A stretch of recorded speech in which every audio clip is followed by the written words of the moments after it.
Hello, John Fisher. It's Father Marco, back with you on a Friday afternoon to carry on our series commenting on the Apostles' Creed. I hope you had a good Easter break. I know that for some of you it was quite busy, probably filled with lots of work, but I hope all of you managed to get a good break nonetheless. And we're going to consider the resurrection today, which is very appropriate because we've just celebrated Easter and we're still in the what's called Easter tide, which is the Easter season, which lasts 50 days, so longer than Lent, which lasts 40 days. And again, the sort of question that's inspiring us is, so what? So the resurrection celebrates the fact that Jesus conquered sin and death. But we ask ourselves, so what? What difference does that really make? And I think to illustrate this, there's a very beautiful story taken from the Alpha Course. The Alpha Course was developed in the Church of England as a way of introducing people to Christianity. It's a great course, if you ever get the chance of doing it. And in there are some beautiful stories, and I'd like to share one of those with you now. So I hope you enjoy it and find it helpful, and hope to see you as ever in school whenever possible. Take care and God bless.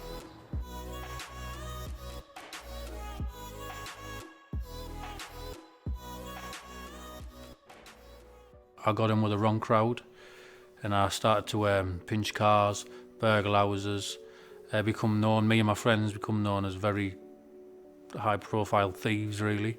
I used to carry big knives, the big knives to the smaller knives down my waist, and I was the kind of person where if you pulled a knife out, I would use it. I ended up stabbing someone in the head. I ended up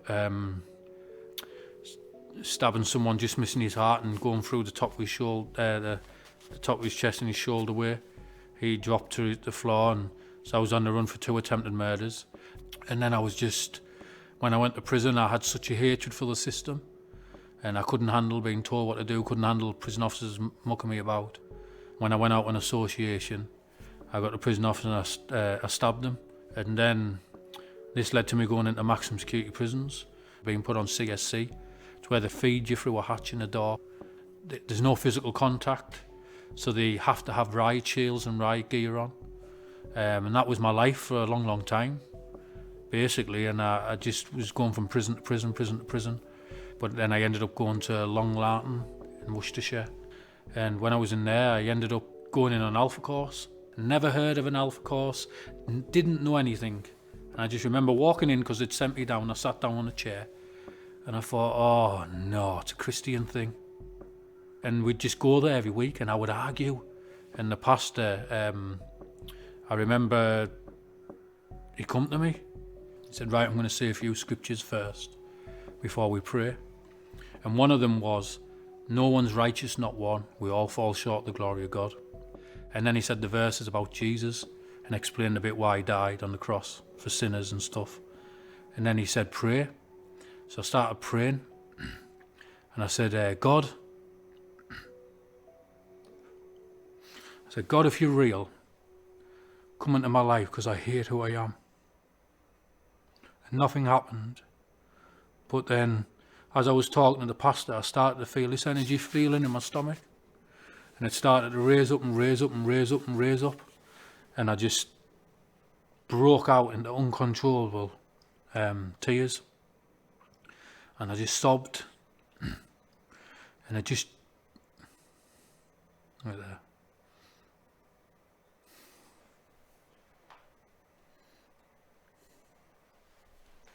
Because that was a change in my whole life. I knew God was real. And no one will change that now. And then I remember running on the wing. People clearly knew that I would become a Christian. So I actually helped them on another 2 Alpha courses. And then I got released.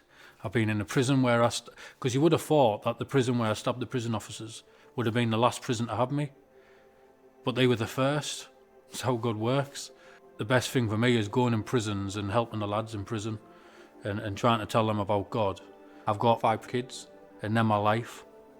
And what upsets me is because now I know that back then, if I had the kids, they wouldn't have had a good upbringing.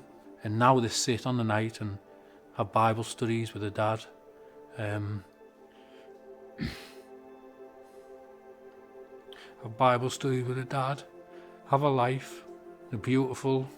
And my life, and is probably my wife and my kids are the best gift that, apart from the grace God's given me, is the best gift He'll ever give me.